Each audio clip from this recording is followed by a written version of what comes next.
I'm not making this to fearmonger, but this is a genuine, legitimate question I have.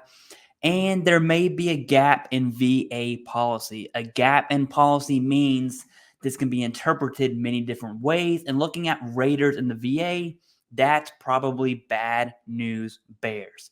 This will have the most effect on sleep apnea changes. And so here's 38 CFR 3.951. Let's go ahead and take a look on what worries me. And I'm serious about this. So this comes in two parts, okay? One is you're safe. The second one is you're not safe.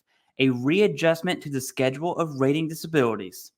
So just like the sleep apnea changes that were changed to April of 2025, we're going to use that as a planning factor here. A readjustment to the schedule for rating disabilities shall not be grounds for reduction of a disability in effect on the date of the readjustment. So boom, got it. Everyone's safe if you're currently rated for sleep apnea and these changes come down the pipe. Comma. Unless medical evidence establishes that the disability to be evaluated has actually improved. And that is what worries me most, specifically for sleep apnea.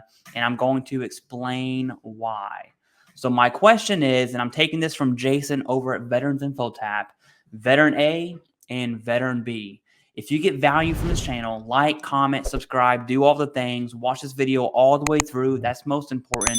So this video gets into the hands of veterans that actually need to hear this. So Veteran A is service connected for sleep apnea at 50%, meaning they have a CPAP, and these changes go into effect. Veteran B gets service connected sleep apnea once the changes go into effect, okay? Let's just say April 1st as the planning factor is when these sleep apnea changes are effective, and Veteran A is using a CPAP from the VA, which, oh, by the way, constantly gives data to the VA.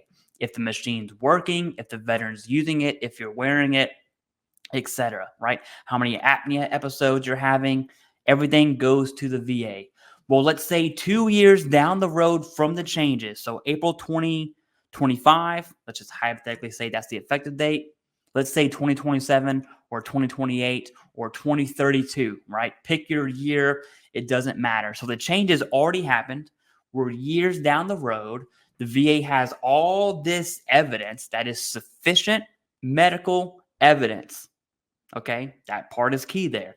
It is sufficient medical evidence that shows your condition has improved based on how sleep apnea is rated. And by improved, I mean just using the CPAP and the CPAP is working. And according to the new criteria, that is 0%. So in that instance, we're 2 years, 3 years, 5 years down the road, even if you're in that 10-year rule, the VA needs sufficient medical evidence. Does that mean the VA can now reduce that rating? And as I am reading 38 CFR 3.951, I think the answer is yes. Now, obviously, that's an interpretation, which is the issue. There's a gap in policy there. I think the VA really needs to issue some guidance. That's my number one concern. Now, Veteran B, who's rated after the changes go into effect, 100% that's going to happen. Okay, 100% sleep apnea is basically gone unless you have those comorbid conditions that keep you from using the CPAP. In that instance, the VA could argue, in Veteran A's instance, the VA could argue that they are not changing your rating based on the rating change, because that happened years prior. They're changing your rating based on sufficient medical evidence years down the road. Okay, I don't think that will happen because the VA will have a lot on their plate. And I'm not saying this is what's going to happen. I'm just saying, as I'm reading 38 CFR 3.951, it could be interpreted as such. I really hope it's not, right? Do I think that's the wrong answer? I absolutely do. I just can't see the VA doing that in good conscience. Can I see the VA doing that? Yeah, I can. Absolutely. Yes. I think the VA needs to provide more guidance on what this looks like.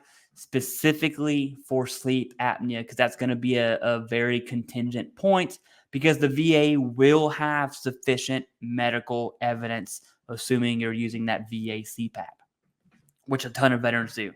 So remember, if your sleep apnea rating is at 50% and it has not been held for 20 years, it's free game as long as there is sufficient medical evidence. You're falling into that 5-10 year rule. 20 years, you're safe at 50%.